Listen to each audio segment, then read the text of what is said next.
अहम खबर अपने दर्शकों तक पहुंचा दें कि 370 हटने के बाद कश्मीरियों की सोच बदली है। सीआरपीएफ के जवान भी ये बात मान रहे हैं, जो कि ड्यूटी पर तैनात रहते हैं कश्मीरियों की हिफाजत के लिए ही। पत्थरबाजी, हिंसक प्रदर्शनों में बहुत कमी आई है। कोरोना काल में सेना ने कश्मीरियों की जमकर मदद की, और आप जब किसी भी आम कश्मीरी के पास जाएं और ग्राउंड जीरो के हालात बयां करने की कोशिश करें तो लोग इस बात को एक्सेप्ट करते हैं। सेना की मदद से कश्मीरियों का नजरिया आज की तारीख में बदला है, जो बहुत बड़ी बात है। डाउनटाउन जैसे संवेदनशील इलाके में भी शांति है, और तमाम ऐसी तस्वीरें आज की तारीख में जम्मू कश्मीर से सामने आ रही हैं, जो बता रही हैं कि हालात बहुत तेजी से नॉर्मल होते हुए घाटी में दिख रहे हैं। जिस डाउनटाउन में लगातार कर्फ्यू रहते थे, वहां किस तरह से चीजें बदली हैं, ये सीआरपीएफ के इन जवानों से बेहतर और कौन बताएगा। कैसे हैं आप, ठीक हैं? हाँ सर, हम बिल्कुल फाइन, कोई दिक्कत ना है। हाँ बिल्कुल, यहाँ फ्री माइंड ड्यूटी कर रहे हैं, मजा ले रहे हैं। जब से 370 की धारा हटी है तब से ड्यूटी करने का थोड़ा इजी हो गया, आसान हो गया। और यहाँ के किस तरह का बदलाव देखा आपने 370? बदलाव सर, ऐसे सिविल आदमी में बदलाव हम देख रहे हैं कि पहले हम लोग जब 5 मई 2018 में हम यहाँ आए थे पोस्टेड, तो उस टाइम क्या था कि मतलब यहाँ के आदमी हम लोग को बिल्कुल भी मतलब लगभग 70% हमको देखना पसंद नहीं करते थे। लेकिन जब से 70 की धारा टूटी तब से मतलब बहुत ही चेंजेस आए, हम लोग को लाइक करने लगे आदमी।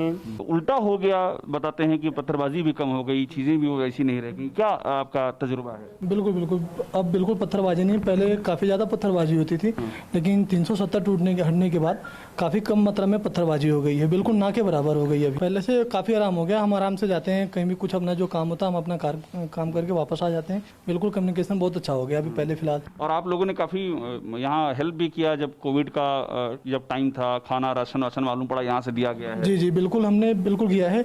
हमने जैसे कोविड-19 के कारण काफ़ी लोगों को समस्या होती थी, तो सीआरपी द्वारा हम लोग बटालियन द्वारा 16 स्विक एक्शन प्रोग्राम चलाया जाता था, जिसके वजह से मतलब हम सभी लोगों को राशन बांटते थे, जरूरतमंदों को जो आता था हम उनको राशन देते थे। और देश सेवा जुबान पर रहती है हमेशा?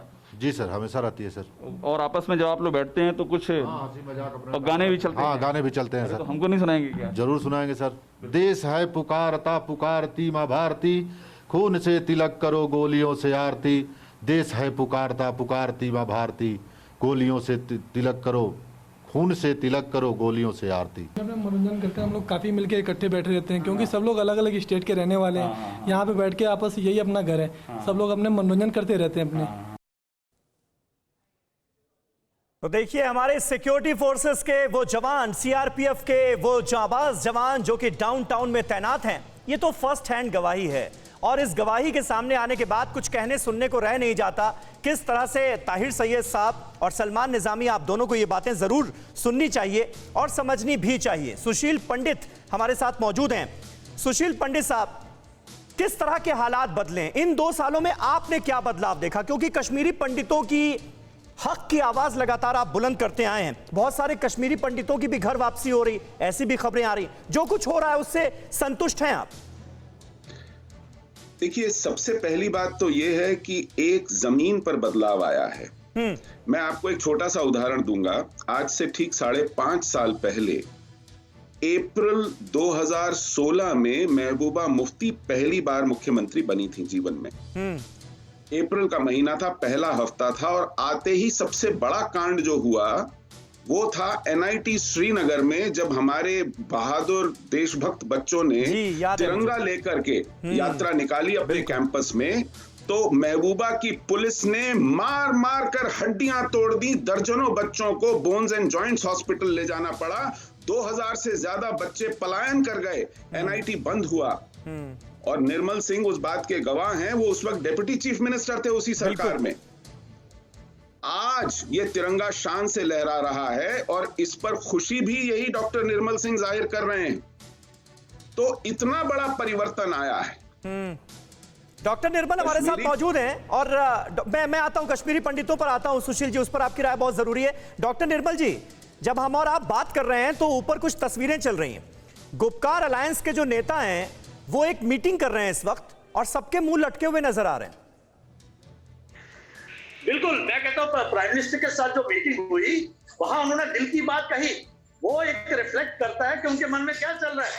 एक उदाहरण दूंगा। उन्होंने कहा कि भारतीय जनता पार्टी ने 72 साल लिए 370 को हटाने के लिए, हम भी 70 साल तक जो है उसके लिए संघर्ष करेंगे। उनको यकीन हो गया है कि 370 वापस आने वाली नहीं है, 35 वापस नहीं आएगा। आज वो स्टेटहुड की बात करते हैं जो प्रधानमंत्री ने कहा कि उनको भी वो दी जाएगी, और आज वो इलेक्शन की बात करते हैं। अच्छी बात है, लेकिन ये कैसे हो पाया?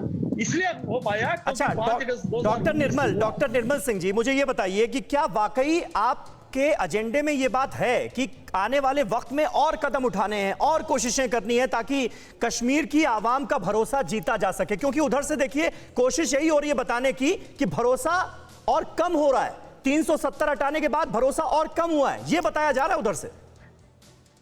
देखिए, आज इनके ऊपर कोई विश्वास नहीं कर रहा। लोग पूछते हैं 72 साल आप कहते हैं कि ये हो जाएगा, क्यों नहीं हुआ? जहां एक परिंदे ने भी पर नहीं मारा। आज जम्मू कश्मीर के लोग, कश्मीरी नौजवान जो है वो तरक्की चाहता है, तामीर चाहता है, रोजगार चाहता है। वो चाहता है कि इन्वेस्टमेंट जम्मू कश्मीर में आए, और इसके लिए प्रयास होंगे। कानून तो बदला है, लेकिन जमीन पर लाने के लिए जम्मू कश्मीर की सरकार और केंद्र की सरकार और हम सभी लोग मिलकर उसके लिए पूरा प्रयास कर रहे हैं। और आने वाले वक्त में देखिए, 2 साल में 72 साल का जो मैस क्रिएट किया गया था, जहां अफरा तफरी थी, वो 2 साल में ठीक नहीं हो सकती। जो शुरुआत हुई है एक ठीक है। अड़ी सोमवार से शुक्रवार शाम 6 बजे सिर्फ TV9 भारतवर्ष।